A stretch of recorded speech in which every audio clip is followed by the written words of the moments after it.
کہ محمد میں گردن بھی کٹا دیں گے، اسلام کے دشمن کو مٹی میں ملا دیں گے۔ الحمد لوليه والصلاة والسلام على نبيه وعلى آله وأصحابه أجمعين، أما بعد فأعوذ بالله من الشيطان الرجيم، بسم الله الرحمن الرحيم، محمد رسول الله والذين معه أشداء على الكفار رحماء بينهم تراهم ركعا سجدا يبتغون فضلا من الله ورضوانا سيماهم في وجوههم من أثر السجود ذلك مثلهم في التوراة ومثلهم في الإنجيل۔ وقال النبي صلى الله عليه وسلم أصحابي كالنجوم فبأيهم اقتديتم اهتديتم۔ وقال عليه الصلاة والسلام إذا ظهرت الفتن أو البدع فسبت أصحابي فليظهر العالم علمه ومن لم يفعل فعليه لعنة الله والملائكة والناس أجمعين۔ وقال النبي صلى الله عليه وسلم إذا رأيتم الذين يسبون أصحابي فقولوا لعنة الله على شركم، أو كما قال النبي صلى الله عليه وسلم۔ سبحان ربك رب العزة عما يصفون وسلام على المرسلين والحمد لله رب العالمين۔ صحابہ کا ورد صبح و شام کرتا ہوں، صحابہ کا ورد صبح و شام کرتا ہوں، صحابہ کے چاہنے والوں کو سلام کرتا ہوں، صحابہ کا ورد صبح و شام کرتا ہوں، صحابہ کے چاہنے والوں کو سلام کرتا ہوں۔ نفرت نہیں مجھے کسی بھی انسان سے، نفرت نہیں مجھے کسی بھی انسان سے، مگر دشمن صحابہ پہ لعنت سرعام کرتا ہوں۔ میرے محترم بھائیو، دوستو، بزرگوں، قرآن کریم میں اللہ جل شانہ کا پاک ارشاد ہے کہ محمد صلی اللہ علیہ وسلم اللہ کے رسول ہیں، اور آگے فرمایا والذین معہ، جو اللہ کے نبی صلی اللہ علیہ وسلم کے ساتھ ہیں، حضور کے ساتھی ہیں، اشداء علی الکفار، کہ وہ کفار پر سخت ہیں، رحماء بینہم، اور آپس میں مہربان ہیں، رحم دل ہیں، تراہم رکعا سجدا، آپ ان کو دیکھیں گے کہ وہ رکوع کی حالت میں ہیں، سجدے کی حالت میں ہیں، یبتغون فضلا من اللہ ورضوانا، اللہ کا فضل اور اللہ کی رضا تلاش کرنے کے لیے یہ عبادت کرتے ہیں، رکوع سجدہ کرتے ہیں۔ سیماہم فی وجوہہم من اثر السجود، ان کے سجدوں کی وجہ سے ان کے چہروں پر نشانات نمایاں ہیں۔ ذالک مثلہم فی التوراۃ ومثلہم فی الانجیل، کہ ان کی مثال تورات میں بھی ہے اور انجیل میں بھی ہے۔ کزرع اخرج شطأہ، جیسے کھیتی ہے، پہلے اس نے اپنی سوئی نکالی، پھر اس نے اپنی سوئی کو مضبوط کیا، فاستغلظ، پھر مضبوط ہوئی، اپنے تنے پر کھڑی ہوئی۔ یعجب الزراع، کھیتی باڑی کرنے والوں کو وہ بھلی معلوم ہونے لگی۔ اور پھر آخر میں اللہ نے فرمایا لیغیظ بہم الکفار۔ یہ سارے صفات صحابہ کی اللہ نے بیان کی اور فرمایا کہ تاکہ ان کے ذریعے سے کافروں کو جلایا جائے۔ اور پھر جو ایمان والے ہیں صحابہ، اعمال صالحہ والے ہیں صحابہ، اللہ جل شانہ نے ان کے ساتھ اجر عظیم کا وعدہ فرمایا ہے۔ حضور پاک صلی اللہ علیہ وسلم پر قرآن نازل ہوتا تھا۔ حضور پاک صلی اللہ علیہ وسلم اس قرآن کے احکامات کو آگے سنایا کرتے تھے۔ حضور پاک صلی اللہ علیہ وسلم کے سامنے جو لوگ بیٹھے ہوتے، جو جماعت سامنے موجود ہوتی، اس جماعت کا نام ہے صحابہ۔ کیا نام ہے؟ اس جماعت کا نام ہے صحابہ۔ اب صحابی کسے کہتے ہیں؟ جس شخص نے ایمان کی حالت میں اللہ کے محبوب حضرت محمد مصطفیٰ صلی اللہ علیہ وسلم کی ایمان کی حالت میں زیارت کی، یا ایمان کی حالت میں حضور کی صحبت اختیار کی اور ان کا خاتمہ ایمان پر ہوا، اسے صحابی کہتے ہیں۔ حضور پاک صلی اللہ علیہ وسلم کی صحبت اختیار کی۔ اب ایک صحابی نابینا ہیں، وہ صحابی ہیں، حضور کو دیکھا نہیں ہے، اس لیے میں نے ایسی تعریف کی کہ اس تعریف پر کوئی اعتراض نہ کر سکے۔ جس نے حضور پاک صلی اللہ علیہ وسلم کی ایمان کی حالت میں صحبت اختیار کی، وہ صحابی ہے کہ اس کا خاتمہ بھی ایمان پہ ہوا ہے۔ اور صحابہ کرام ایسی مقدس جماعت ہے، وَإِذَا قِيلَ لَهُمْ آمِنُوا كَمَا آمَنَ النَّاسُ قَالُوا أَنُؤْمِنُ كَمَا آمَنَ السُّفَهَاءُ۔ اللہ جل شانہ نے فرمایا، جب ان منافقین سے کہا جاتا ہے کہ ایمان لاؤ ان لوگوں کی طرح، تو ناس سے مراد تمام مفسرین نے لکھا ہے کہ صحابہ کرام ہیں۔ اگر ان سے کہا جاتا ہے کہ ان صحابہ کی طرح ایمان لاؤ، تو وہ کہتے ہیں انؤمن کما آمن السفہاء، کیا ہم نعوذ باللہ ان بے وقوفوں کی طرح ایمان لائیں؟ انہوں نے صحابہ کو بے وقوف کہا۔ تو اللہ کو یہ صحابہ کی بے ادبی، صحابہ کی گستاخی برداشت نہیں ہوئی۔ الا انہم ہم السفہاء ولکن لا یعلمون۔ الا کا لفظ یہ کسی کو برانگیختہ کرنے کے لیے آتا ہے، ابھارنے کے لیے آتا ہے۔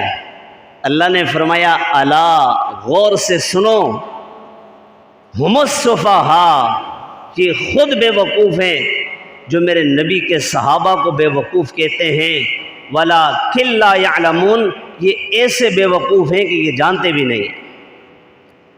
اللہ کے نبی کے صحابہ کی توہین منافقین نے کی تو اللہ نے فوراً صحابہ کا دفاع کیا۔ تو یہ کہا جا سکتا ہے کہ صحابہ کا دفاع وہ عمل ہے، وہ عبادت ہے کہ جو اللہ نے خود کیا ہے، یا وہ عبادت اللہ نے خود کی ہے۔ اگر کوئی صحابہ کرام کے بارے میں غلط الفاظ استعمال کرتا ہے، نعوذ باللہ صحابہ کی توہین کرتا ہے، تو اس کا اسلام سے کوئی تعلق نہیں ہے، اس کا اسلام سے کوئی تعلق نہیں ہے۔ بڑے وہ جبے کبے میں آئے، بڑی پگڑی پہنے اور بڑی داڑھی رکھ لے، حج پہ حج کرتا رہے، عمروں پہ عمرے کرتا رہے، اور لوگوں کے سامنے آ کے بیانات کرتا رہے، قرآن پڑھتا رہے، ذکر کی مجالس لگاتا رہے، تہجد پڑھتا رہے، اشراق، چاشت، اوابین پڑھے، ساری نمازوں کا پابند بھی نظر آئے، لیکن اگر اس کے دل میں صحابہ کا بغض ہے اگر وہ صحابہ کرام کے ایمان میں شک کرتا ہے، اس شک کی وجہ سے یہ شخص قابل ایمان ہو نہیں سکتا، یہ شخص ایسا بدبخت ہے کہ اسے مسلمان نہیں کہا جا سکتا۔ حدیث مبارکہ میں آتا ہے کہ اللہ کے نبی صلی اللہ علیہ وسلم نے اپنے اہل بیت کو تشبیہ دی نوح علیہ السلام کی کشتی سے، اور اپنے نبی علیہ السلام نے اپنے صحابہ کو تشبیہ دی ستاروں سے۔ اپنی اہل بیت کو تشبیہ دی نوح علیہ السلام کی کشتی سے، اور اپنے صحابہ کو تشبیہ دی ستاروں سے۔ اس کا کیا مطلب بنتا ہے؟ اگر کوئی کشتی میں سفر کرتا ہے، سفر ایسا ہے کہ اسے راستہ معلوم کرنا ہے، راستہ معلوم کرنے کے لیے اسے ستاروں کو دیکھنا پڑے گا۔ صحابہ ستارے ہیں، اہل بیت نوح علیہ السلام کی کشتی ہیں۔ نبی علیہ السلام کی اہل بیت سے جو محبت نہیں کرے گا وہ ایمان کے خواب نہیں دیکھ سکتا، اور اسی طرح نبی علیہ السلام کے صحابہ جو ستاروں کی مانند ہیں، اگر ان کی پیروی نہیں کرتا، ان سے محبت نہیں کرتا، وہ بھی ایمان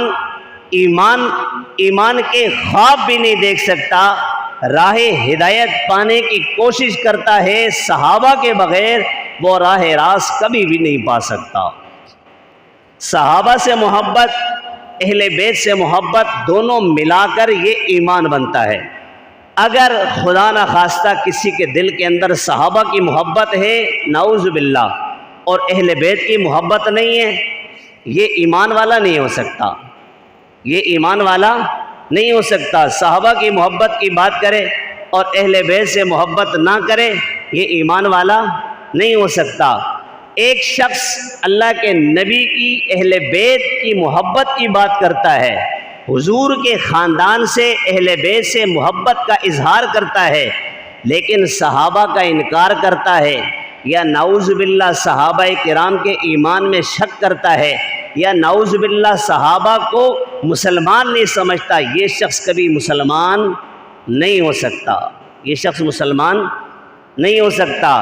ایمان کے لیے صحابہ کو بھی ماننا پڑے گا، ایمان کے لیے اہل بیت کو بھی ماننا پڑے گا۔ نوح علیہ السلام کی کشتی میں بیٹھنا پڑے گا، اور رہنمائی پانے کے لیے صحابہ کرام کی رہنمائی حاصل کرنی پڑے گی، تب جا کر ایمان کامل ہوگا، اس کے بغیر بندہ ایمان والا ہو نہیں سکتا۔ گزشتہ جمعے 9 محرم الحرام اور ہفتے والے دن 10 محرم الحرام نواسے رسول جگر گوشے بطول سیدنا حسین ابن علی رضی اللہ عنہ کی عظمت، شان، مقام اور مرتبے کے متعلق گفتگو ہوئی تھی، اور 10 محرم بعد نماز مغرب واقع کربلا اور نواسے رسول امام عالی مقام حضرت حسین ابن علی رضی اللہ عنہ کی شہادت کے واقعے پر گفتگو ہوئی تھی۔ اس میں صحابہ کرام اور اہل بیت کے متعلق یہ گزارش کی تھی کہ صحابہ اور اہل بیت ہم دونوں کو مانیں گے تب ایمان والے بنیں گے۔ تو پھر اہل بیت کے متعلق تفصیلی گفتگو آپ کے سامنے آئی تھی۔ اب اس جمعے کچھ گزارشات صحابہ کرام کی عظمت پر کرنے کا ارادہ ہے۔ صحابہ کرام کون لوگ ہیں میں بیان کر رہا ہوں۔ میرے سامنے بیٹھے ہوئے جو لوگ ہیں وہ کون ہیں جی؟ آپ حضرات ہیں۔ میرے سامنے بیٹھے ہوئے آپ لوگ ہیں۔ سب سے پہلے میری بات کو سننے والے آپ لوگ ہیں۔ اللہ کے نبی صلی اللہ علیہ وسلم پر جب وحی آتی تھی، حضور پاک صلی اللہ علیہ وسلم سب سے پہلے قرآن کی آیت جنہیں سنایا کرتے تھے وہ صحابہ کرام کی جماعت ہے۔ کون سی جماعت ہے؟ صحابہ کرام کی جماعت ہے۔ حضور پاک علیہ السلام کے سامنے صحابہ بیٹھا کرتے تھے، اس لیے اللہ نے قرآن کریم میں فرمایا فَإِنْ آمَنُوا بِمِثْلِ مَا آمَنْتُمْ بِهِ فَقَدْ اهْتَدَوْا، اگر ایمان صحابہ کی طرح لاؤ گے تو تمہارا ایمان قبول ہے، اگر صحابہ کی طرح ایمان نہیں لاؤ گے تو تمہارے ایمان کی کوئی ضرورت نہیں ہے، تم ایمان میں اس وقت تک داخل نہیں ہو سکتے جب تک تمام صحابہ کو نہ مان لو۔ تمام صحابہ کرام ہمارے لیے مشعل راہ ہیں، ہمارے لیے ہدایت کا ذریعہ ہیں۔ محمد الرسول اللہ 26واں سپارہ سورہ فتح کا آخری رکوع اور اس کی آخری آیت محمد الرسول اللہ، محمد صلی اللہ علیہ وسلم اللہ کے رسول ہیں۔ اور پھر اس کے متصل بعد اللہ نے اپنے نبی کے صحابہ کی بات کی، والذین معہ اشداء علی الکفار، جو میرے نبی کے ساتھی ہیں، جو میرے نبی کے صحابہ ہیں، وہ اشداء علی الکفار ہیں، اور رحماء بینہم، آپس میں مہربان ہیں، آپس میں نرم دل ہیں، آپس میں رحم دل ہیں، یہ آپس میں محبت کرتے ہیں۔ اشداء علی الکفار، کفار کے مقابلے میں صحابہ سخت ہیں، رحماء بینہم، آپس میں نرم ہیں۔ اور پھر ایسی مقدس جماعت ہے، ایسے مقدس لوگ ہیں کہ جن کی زندگی گزرتی ہے اللہ کو راضی کرنے کے لیے، جن کی زندگی گزرتی ہے سجدوں پر سجدے کرتے ہوئے، ایسی مبارک جماعت ہے کہ جن کی زندگی گزرتی ہے رکوع پہ رکوع کرتے ہوئے، اور ایسی مبارک جماعت ہے کہ اس جماعت کا تذکرہ اور ان کے اوصاف قرآن کریم کے اندر بھی موجود ہے۔ ذالک مثلہم فی التوراۃ ومثلہم فی الانجیل، ان کا تذکرہ تورات اور انجیل کے اندر بھی موجود ہے۔ صحابہ کا تذکرہ صرف قرآن میں نہیں ہے، اس سے پہلے تورات اور انجیل اس کا بھی فرمایا کہ اس کے اندر بھی صحابہ کا تذکرہ موجود ہے۔ ایک واقعہ سنا کے اپنے موضوع کو آگے چلاتا ہوں۔ حضرت عمر فاروق رضی اللہ تعالی عنہ خلیفہ دوم، نبی پاک صلی اللہ علیہ وسلم کے دوسرے خلیفہ ہیں۔ خلیفہ اول، خلیفہ بلا فصل سیدنا ابوبکر صدیق رضی اللہ عنہ ہیں، اور خلیفہ دوم سیدنا فاروق اعظم رضی اللہ عنہ ہیں۔ یہ اسلام نہیں لائے تھے، ان کی جوانی کا زمانہ تھا۔ اس جوانی کے زمانے میں یہ تجارت کے لیے سفر میں گئے، اور بیت المقدس وہاں مسجد اقصی کی دیوار کے ساتھ یوں ٹیک لگا کر بیٹھے ہوئے تھے۔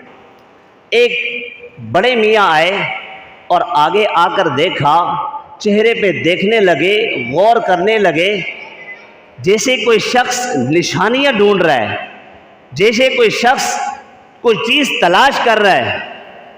کافی دیر دیکھنے کے بعد آگے آیا، اور آگے آ کر حضرت عمر سے کہنے لگا کہ آپ میری دعوت قبول کریں گے؟ لیکن تم دعوت کی بات کرتے ہو، میرا قافلہ مجھ سے بچھڑ گیا ہے، میرا قافلہ مجھ سے چلا گیا ہے، اور تمہیں دعوت کی پڑی ہوئی ہے۔ وہ کہنے لگا کہ میرے پاس عربی نسل کا گھوڑا ہے، اور بڑی تیز رفتار ہے اس کی، بہت تیز دوڑتا ہے۔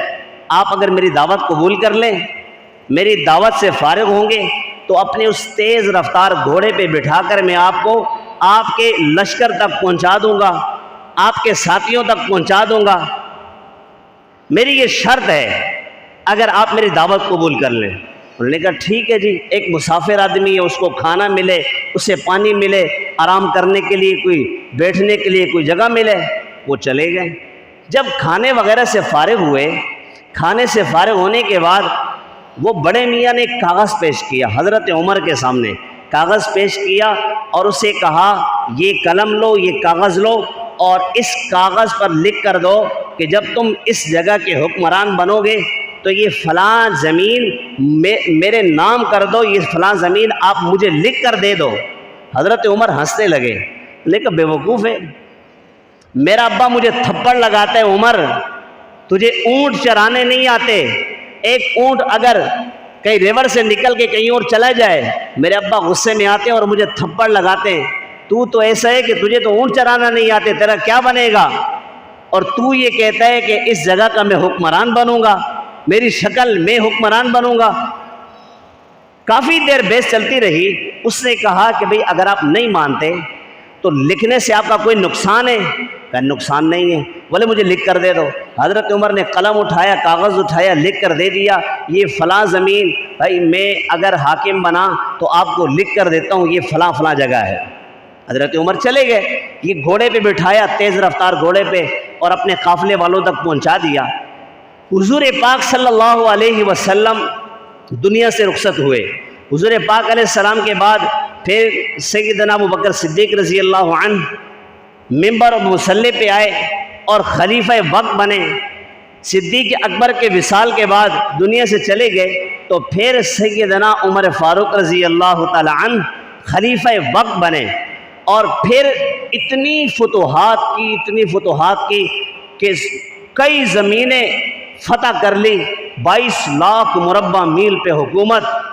حضرت عمر فلسطین گئے، اور یہ لمبا واقعہ ہے۔ انہوں نے کہا کہ اپنے امیر کو بھیجو، ہم کچھ نشانیاں دیکھیں گے، نشانیاں دیکھ کر پھر ہم چابیاں حوالے کر لیں گے اور مسجد اقصیٰ آپ کے حوالے کر لیں گے، بغیر جنگ کے ہم آپ کو تسلیم کر لیں گے۔ حضرت عمر اپنے غلام کے ساتھ سواری پہ بیٹھے، اور جب وہاں پہ پہنچے تو انہوں نے دیکھ کر ساری نشانیاں پوری ہیں۔ نشانیاں پوری ہونے کے بعد انہوں نے حضرت عمر کے ہاتھ میں چابیاں تھما دی اور پیچھے ہٹ گئے کہ بھئی ہم نے آپ کے حوالے کر دی جگہ۔ اندر شورا بیٹھی، لوگ آپس میں بیٹھتے ہیں نا، بڑے آپس میں بیٹھ کر کوئی مشورہ کرتے ہیں۔ جب آپس میں بیٹھے باتیں کرنے لگے تو ایک بڑے میاں آئے 2 آدمیوں کے سہارے سے، اس طرف سے ایک شخص، دوسری طرف 2 بندوں کے سہارے ایک بڑے میاں آئے، بالکل اخیر عمر میں ہیں، بہت زیادہ بوڑھے ہیں۔ حضرت عمر کے سامنے آئے تو حضرت عمر نے دیکھا یہ غور سے، تو کچھ تھوڑا سا محسوس کرنے لگے بھئی اس بندے کو کہیں دیکھا ہوا ہے۔ اس شخص نے کاغذ کا ٹکڑا نکالا اور سامنے پیش کیا، یہ کاغذ۔ حضرت عمر نے وہ کاغذ دیکھا تو سمجھ گئے بھئی یہ کاغذ بھی میں نے دیکھا ہوا ہے۔ جب اس پہ غور کیا تو اس سے پوچھا کہ بھئی یہ کیا ہے؟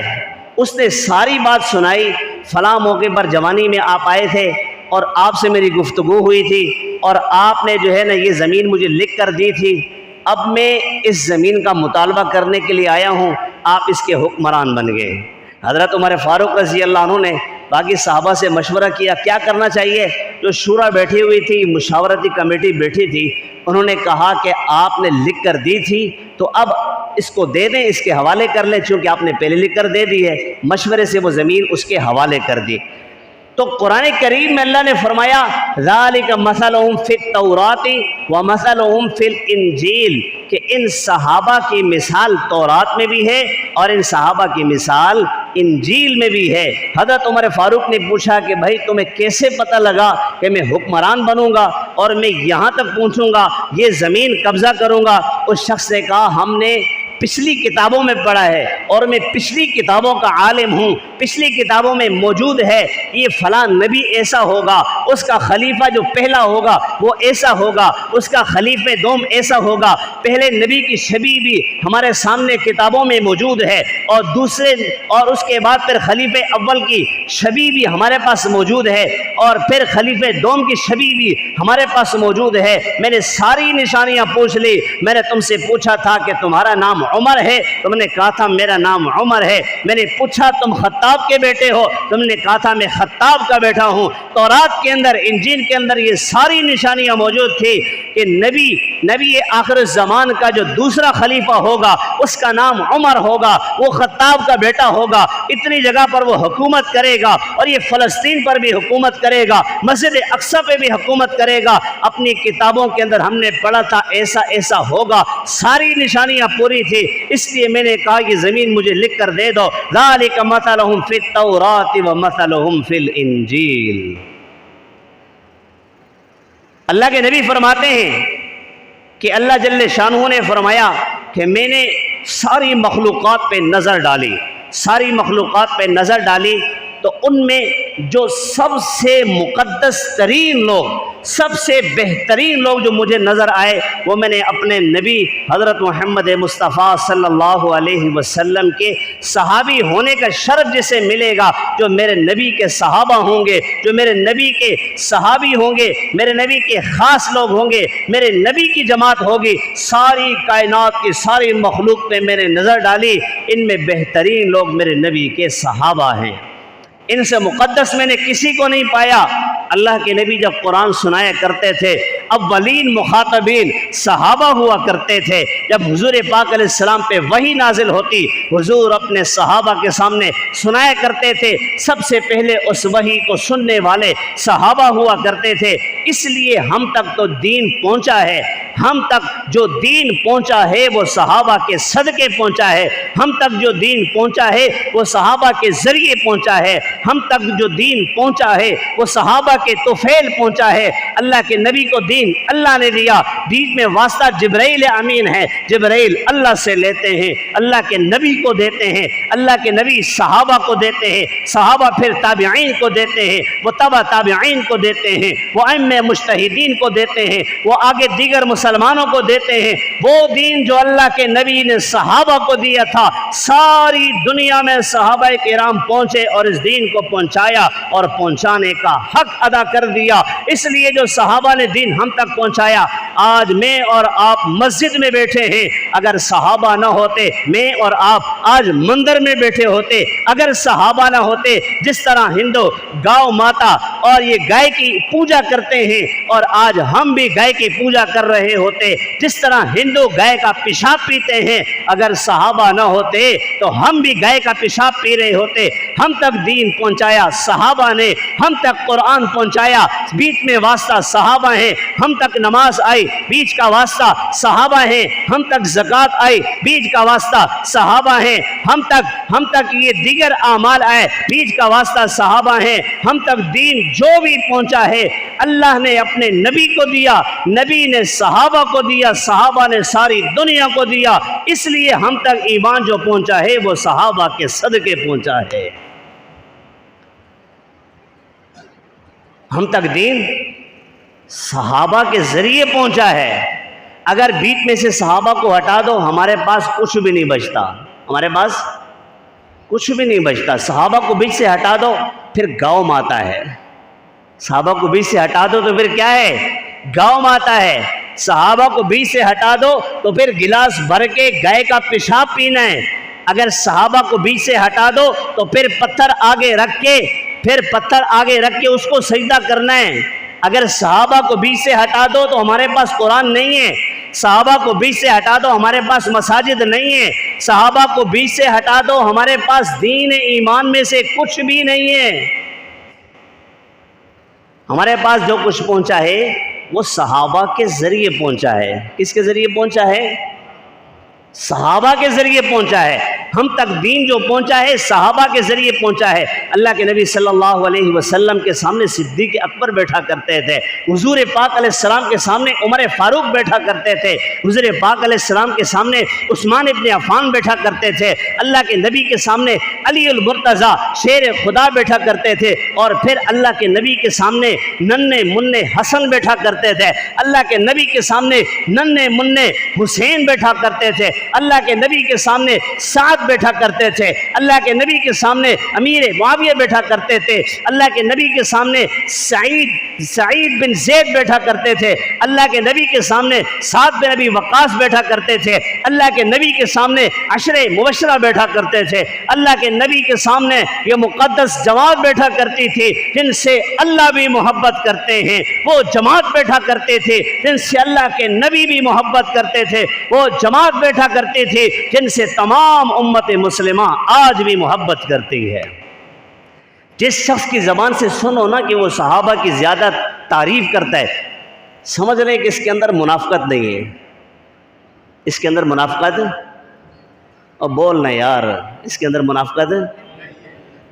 علماء نے لکھا ہے کہ جو صحابہ کی زیادہ تعریف کرے سمجھ لو کہ یہ منافقت سے اتنا زیادہ دور ہے۔ جو صحابہ کی تعریف نہیں کرتا منافقت اس کے اندر رہتی ہے، اور جب صحابہ کی تعریف کی جاتی ہے صحابہ کی تعریف سے منافقت ختم ہوتی جاتی ہے۔ اللہ کے نبی صحابہ کرام سے محبت کیا کرتے تھے، اس لیے اللہ کے محبوب نے فرمایا اصحابی کالنجوم فبأیہم اقتدیتم اہتدیتم، میرے نبی نے فرمایا میرے صحابہ ستاروں کی مانند ہیں۔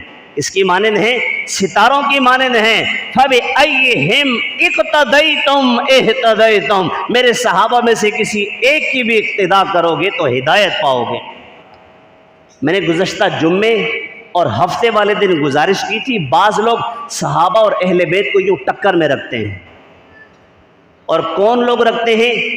یہ وہ لوگ ہیں جو امت کے اندر تفرقہ ڈالنے والے ہیں۔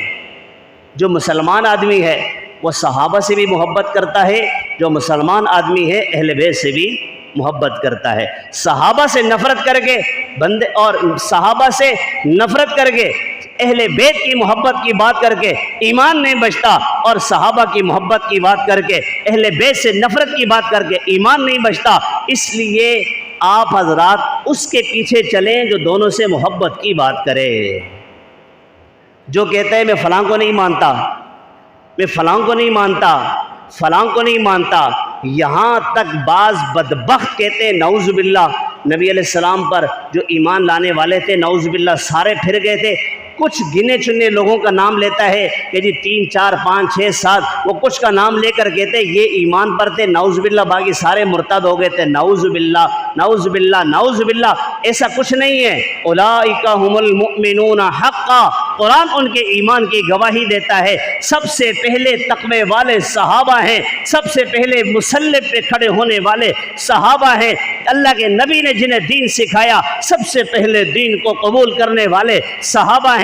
جنہیں قرآن سنایا سب سے پہلے قرآن کو سننے والے، اسے قبول کرنے والے، آمنا وسلمنا کہنے والے صحابہ ہیں۔ زکوٰۃ ملتی ہے، حج ملتا ہے، عمرہ ملتا ہے، اور دین کے اندر جو کچھ بھی آپ کو نظر آ رہا ہے اللہ کے نبی نے صحابہ کو دیا، صحابہ نے اپنے پاس محفوظ کیا، ساری دنیا میں اس ایمان کو لے کر گئے۔ آج ساری دنیا میں کلمہ پڑھنے والے لوگ موجود ہیں کہ نہیں ہیں؟ دین کیسے آیا تھا؟ سارے صحابہ کرام کی قبریں تقریباً 1.25 لاکھ صحابہ تھے۔ کتنے تھے؟ 1.25 لاکھ صحابہ تھے، اور ان کی آپس میں عجیب مشابہت رکھی۔ ایک بہت بڑے اللہ والے فرمانے لگے اللہ نے ایک عجیب آپس میں مشابہت رکھی۔ 1.25 لاکھ نبی، کتنے نبی؟ 1.25 لاکھ، 1.25 لاکھ نبی آئے، 1.25 لاکھ نبی حضور پاک علیہ السلام کہ جو اللہ کے نبی کے جو صحابہ تھے ان کی تعداد بھی کم و بیش 1.25 لاکھ ہے۔ کتنے؟ 1.25 لاکھ۔ انبیاء کے اندر 313 جلیل القدر پیغمبر تھے اور نمایاں پیغمبر تھے 313۔ اللہ کے نبی کے صحابہ کے اندر بھی 313 بدری صحابہ موجود ہیں۔ انبیاء کرام کے اندر 4 بڑے، سب سے بڑے جلیل القدر انبیاء کے اندر بڑے جلیل قدر نبی ملتے ہیں۔ یہاں پر اللہ کے نبی کے صحابہ کے اندر خلفائے راشدین ملتے ہیں۔ اگر کوئی شخص کہے کہ نعوذ باللہ صحابہ میں سے 3 4 5 6 7 یہ جتنے بھی وہ کہتے ہیں کچھ صحابہ وہ ایمان پر تھے نعوذ باللہ، باقی سارے ناکام ہو گئے۔ باقی پچھلے نبیوں میں نوح علیہ السلام کے بارے میں آتا ہے 80 یا 82 آدمی ایمان لے کر آئے تھے۔ نوح علیہ السلام اپنے سامنے جو پیش کریں گے اپنے امتیوں کو پیش کریں گے 80 یا 82 پیش کریں گے۔ میرے اور آپ کے پیغمبر جب پیش کریں گے تو کن کو پیش کریں گے؟ 3 4 5 کو پیش کریں گے؟ ہاں یا اللہ یہ میری محنت تھی یہ لوگ ہیں؟ نہیں، اللہ کے نبی کامیاب ہیں، اللہ کے نبی استاد ہیں، صحابہ شاگرد ہیں، اللہ کے نبی پیر ہیں، اللہ کے نبی کے صحابہ مرید ہیں، اللہ کے نبی روحانی والد ہیں اور روحانی اولاد صحابہ ہیں، اللہ کے نبی ان کے بڑے ہیں، یہ سارے صحابہ چھوٹے ہیں، پڑھانے والے اللہ کے نبی ہیں، اللہ کے نبی صلی اللہ علیہ وسلم رسول اللہ وہ استاد ہیں، جو ان کو نصاب ملتا ہے وہ نصاب کتاب اللہ ہے، اور جو ان کا امتحان لینے والا ہے وہ خود اللہ ہے، اور یہ جو جماعت ہے جماعت صحابہ ہے، حزب اللہ ہے۔ جب اللہ ان کا امتحان لیتا ہے اولئک الذین امتحن اللہ قلوبہم للتقوی، امتحان لینے کے بعد اللہ اعلان کرتا ہے ان کا نتیجہ کیا ہے، رزلٹ کیا ہے، رضی اللہ۔ یہ قرآن کریم کے اندر آپ جا بجا پڑھیں گے لقد رضی اللہ عن المؤمنین اذ یبایعونک تحت الشجرہ فعلم ما فی قلوبہم فانزل السکینة علیہم واثابہم فتحا قریبا ان اللہ اشتری من المؤمنین انفسہم واموالہم بان لهم الجنہ یقاتلون فی سبیل اللہ فیقتلون ویقتلون وعدا علیہ حقا فی التوراۃ والانجیل والقرآن۔ اللہ اکبر کبیرہ۔ صحابہ کا تذکرہ جب آتا ہے میں نے قرآن سے پوچھا قرآن یہ صحابہ کی صفات تو بتا۔ صحابہ کی صفات قرآن بیان کرنے لگا اولئک هم المؤمنون حقا، یہ پکے ٹھکے ایمان والے ہیں۔ اولئک هم المتقون، یہ متقی لوگ ہیں۔ اولئک الذین امتحن اللہ قلوبہم للتقوی، اللہ نے ان کے دلوں کو جانچا، ان کے دلوں کا امتحان لیا۔ ان کا امتحان لینے کے بعد اللہ نے فیصلہ کیا اولئک الذین امتحن اللہ قلوبہم للتقوی، ان کے دل ان کے قلوب تقوی سے بھرے ہوئے ہیں۔ میں نے پوچھا اور بھی بتا، قرآن کہنے لگا اولئک هم المفلحون، سارے صحابہ فلاح پا گئے۔ اولئک هم المؤمنون، سارے ایمان والے۔ اولئک هم الفائزون، سارے فوز کو پہنچ گئے۔ سارے کے سارے صحابہ رضی اللہ عنہم ورضوا عنہ، اللہ ان سے راضی ہے اور یہ اللہ سے راضی ہے۔ اللہ ان سے راضی ہے اور یہ اللہ سے راضی ہیں۔ ہم صحابہ سے محبت کرتے ہیں اور اس محبت کو ایمان سمجھتے ہیں۔ اللہ کے نبی کے سامنے جنازہ لایا گیا، حضور پاک علیہ السلام کے سامنے جب جنازہ لایا گیا حضور پاک علیہ السلام نے پوچھا کس کا جنازہ ہے؟ کسی نے بتایا یہ فلاں شخص ہے۔ اللہ کے نبی نے فرمایا اٹھاؤ یہاں سے لے جاؤ جنازہ، میں اس کا جنازہ پڑھنے کے لیے تیار نہیں۔ یا رسول اللہ آپ تو عبداللہ ابن ابی بن سلول منافقین کا سردار ہے، اس کا جنازہ پڑھنے کے لیے آپ تیار ہو گئے تھے، اس شخص کا جنازہ پڑھنے کے لیے تیار نہیں، وجہ کیا ہے؟ اللہ کے محبوب نے فرمایا کہ اس شخص کے دل میں میرے عثمان کا بغض ہے، اس لیے میں اس کا جنازہ کبھی نہیں پڑھا سکتا ہوں۔ اللہ کے نبی اپنے شاگردوں سے محبت کرتے ہیں۔ میرے شاگرد ہیں، میں اپنے شاگردوں کو تھپڑ بھی لگاتا ہوں، میں اپنے شاگردوں کو غصہ بھی کرتا ہوں، میں اپنے شاگردوں کو سزا بھی دیتا ہوں۔ اگر میرے شاگرد کو کوئی باہر سے کوئی بندہ آ کے تھپڑ لگائے میں برداشت کروں گا؟ میں برداشت نہیں کروں گا۔ میرے شاگرد ہیں، اگر اللہ کے نبی کے صحابہ کو اللہ کے نبی نے خود کسی موقع پہ ڈانٹ پلائی ہو یا اللہ نے ڈانٹ پلائی ہو، پھر اللہ نے اعلان بھی کر دیا کہ میں نے ان سب کو معاف بھی کر دیا۔ صحابہ معصوم نہیں ہیں، یہ بات بھی یاد رکھیں۔ معصوم کسے کہتے ہیں؟ اس کا گناہ کوئی نہیں ہے۔ انبیاء کرام کے متعلق عقیدہ ایمان ہے کہ انبیاء معصوم ہیں، انبیاء کرام گناہوں سے پاک ہیں، نہ صغیرہ گناہ کرتے ہیں نہ کبیرہ گناہ کرتے ہیں۔ بعد میں بات آئی فرشتوں کی، فرشتے گناہ نہیں کرتے، کیوں نہیں کرتے؟ ان کے اندر گناہ کا مادہ ہی نہیں ہے۔ پھر صحابہ کی بات آئی، صحابہ نے گناہ کیے نہیں کیے؟ کوئی کہنے لگا صحابہ نے گناہ کیے نہیں کیے۔ میں نے کہا بھی صحابہ نے گناہ کیے ہیں، بالکل کیے ہیں، لیکن قرآن سے پوچھ تو صحیح، صحابہ نے گناہ کیے اور تو نے اور میں نے گناہ کیے، اس میں فرق کیا ہے؟ میں اور تو گناہ کر کے ڈٹ جاتے ہیں، میں اور تو بدنظری کر کے ڈٹ جاتے ہیں، میں اور تو جب کسی برائی میں گھستے ہیں ڈٹ جاتے ہیں، لیکن صحابہ ایسے ہیں اگر ان سے گناہ سرزد ہو جائے جب تک وہ اللہ سے معاف نہ کروا لیں انہیں چین نہیں آتا، انہیں چین نہیں آتا۔ صحابہ سے بھی گناہ ہوئے ہیں، پھر کیا مطلب صحابہ کی جماعت اتنی مقدس ہے؟ صحابہ سے بھی گناہ ہوئے ہیں لیکن اللہ نے ایسے مٹائے ہیں فرمایا کہ ان کے گناہوں کے بدلے اللہ نے ان کو نیکیاں عطا فرمائی ہے، ان کو نیکیاں عطا فرمائی ہیں۔ قرآن کریم کے اندر 19ویں سپارے کے اندر الا من تاب وآمن وعمل عملا صالحا فاولئک یبدل اللہ سیئاتہم حسنات، اللہ نے ان کے گناہوں کو نیکیوں سے تبدیل کر دیا ہے۔ ایک میں بھی گناہ کروں، آپ بھی گناہ کریں، نعوذ باللہ، پھر صحابہ کے بارے میں کہیں فلاں موقع پہ صحابہ نے گناہ کیا۔ ارے بابا گناہ کیا تھا پھر توبہ ایسی کی، ایسی توبہ کہ اللہ نے اس کے بدلے نیکیاں لکھ دی ہیں۔ اللہ کے نبی صلی اللہ علیہ وسلم فرماتے ہیں اللہ اللہ فی اصحابی لا تتخذوہم من بعدی غرضا فمن احبہم فبحبی احبہم ومن ابغضہم فببغضی ابغضہم۔ میرے اور آپ کے محبوب آقا صلی اللہ علیہ وسلم فرماتے ہیں اللہ اللہ فی اصحابی، میرے صحابہ کے بارے میں اللہ سے ڈرو، میرے صحابہ کے بارے میں اللہ سے ڈرو، میرے صحابہ کے بارے میں اللہ سے ڈرو۔ لا تتخذوہم من بعدی غرضا، میرے صحابہ کو تان و تشنیع کا نشانہ مت بناؤ۔ جس نے میرے صحابہ سے محبت کی اس نے فبحبی احبہم، میری محبت کی وجہ سے صحابہ سے محبت کی، اور جس نے ومن ابغضہم فببغضی ابغضہم، جس نے میرے صحابہ سے بغض رکھا، نفرت کی، میرے بغض کی وجہ سے بغض رکھا۔ جو اللہ کے نبی سے بغض رکھتا ہے اس کا ایمان اور اسلام سے کوئی تعلق نہیں ہوتا۔ اگر کوئی اللہ کے نبی سے نفرت کرے اسے آپ لوگ مسلمان کہیں گے؟ کم از کم میں تو نہیں کہوں گا۔ آپ لوگ مسلمان کہیں گے؟ نعوذ باللہ، جو حضور سے نفرت کرے، جو حضور سے بغض رکھے۔ اگر کوئی صحابہ سے بغض رکھتا ہے، حضور فرما رہے ہیں میرے صحابہ کا جو بغض ہے اس کا مطلب یہ ہے کہ اس شخص کے دل میں میرا بغض ہے، وہ براہ راست مجھ پہ اٹیک نہیں کر سکتا، میرے صحابہ پہ اٹیک کرتا ہے۔ اللہ کے نبی نے فرمایا اذا رأيتم الذين يسبون اصحابي فقولوا لعنة الله على شركم اذا ظهرت الفتن او البدع فسبت اصحابي فليظهر العالم علمه۔